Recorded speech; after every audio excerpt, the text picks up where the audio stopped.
will you ever do a retrospective / deep dive on some of the more overlooked / failed consoles from the past, like the Ouya or the Soldier game? Well, you're the king of all retrospective stuff around here, John, and I suspect the answer to that is no. No, I'd sooner do failed consoles like the Jaguar or the Nuon before I do the Soldier game. Although I do think the Ouya that'd be a hard one to tell. I don't even know how usable that still is, but the Ouya is a very interesting thing, and it's what they attempted. And I think they could have had something good, but it just ended up not working out. And they also made one of the worst controllers of all time. The Ouya controllers. It was the hype wave surrounding the Ouya that kind of just took me by surprise, where, it was a Tegra, it was a really basic Tegra, and you kind of knew what a Tegra could do, and it wasn't very good, but people still thought, wow, this is going to be awesome. I think it was also Android based. If I recall, an Android of that era was very bad for games. With frame persistence and consistency. Like Android was in a horrible spot for that kind of performance. Whereas now I would say because of the rise of VR, using Android as a base, it's actually contributed to Android becoming much better for that stuff. So modern Android is a lot better for games than it used to be. So the Ouya was just bad. I'll tell you what, Alex, overlooked / failed PC hardware might be more interesting. Oh yeah, there's a lot of that. The question is, do you get into like peripherals though for that? I mean, obviously, like I guess CPUs. It would be there's that whole sort of weird wave of there was the whole GPU war that happened in the 90s where there was a lot of failed / overlooked equipment that appeared. Yeah, I've got like the Intel i740. Oh, I bought one of those back in the day, and I could always do something on it. I also feel like you could probably do something on the CPU front. Like you could probably do like one of the best, like the bulldozers, and you could do like a Pentium 4, like a Pentium 4 Extreme Edition or something like that. You could just kind of like put it right next to like the bare bones Athlon and just like laugh at it. That would be great content. The physics card. In general, don't you have one of those now?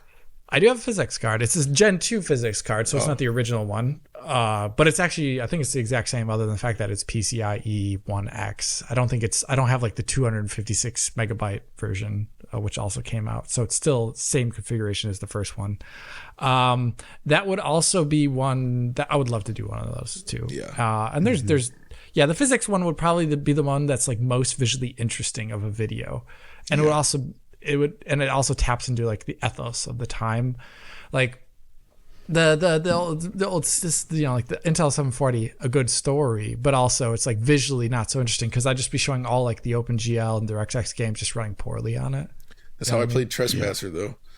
So Trespasser had some visual bugs on the Voodoo cards at the time with the water not working correctly. I played it on an i740 instead, and it was actually a better experience. Well, there you go. Because that game was like super CPU limited anyway, so the frame rate was like similarly poor on both cards. Didn't matter. So the 740 did better visuals. Something we've wanted to look at for years, the NVIDIA NV1. Yeah. Getting one though. A great GPU I've continued to try terms. I want to get one of those somehow, but they're just extremely scarce. The other one I would also love to look at in more detail. LGR's covered these both actually, but the 3DO Blaster from Creative Labs, which again, super interesting thing, super rare. Yeah, there's 2 3DO on a chips, right? Right, no. John? Isn't there? There's 3DO Blaster. Is there another one? No, it's just the 3DO Blaster. And actually, there was a similar concept done for the failed NEC PCFX system in Japan, where they made a PC, I think it was like for PC98 compatible computers, you could basically put like a PCFX card in your system. That's way more obscure than even the 3DO Blaster, I would say. But yeah, that was a weird time. I'll tell you what, John, there's a not working NV1 available on eBay at the moment, going for a song. I don't know whether it could be possibly fixed, but it is there. Failed old graphics cards are usually... Could be so many things. Yeah. Figuring out what the issue is, it's like, oh my gosh. Yeah. Yeah, I wouldn't even know how to troubleshoot that.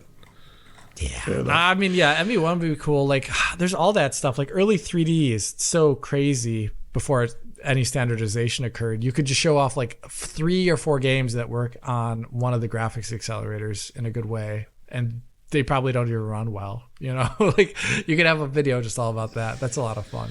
Yeah. Although of course, John, in terms of failed consoles, you did the 32X, which is if people haven't watched that 2 episode, that's good. Oh yeah, that was a fun one. I'm looking at that listing for the broken NV1, and I see this myth a lot. The guy in the description says this was also used in the Sega Saturn and is quite unique. It's not. Like, it had Sega Saturn controller support, and it did use quads like the Saturn, but the chip has nothing to do with the Saturn. They're completely different.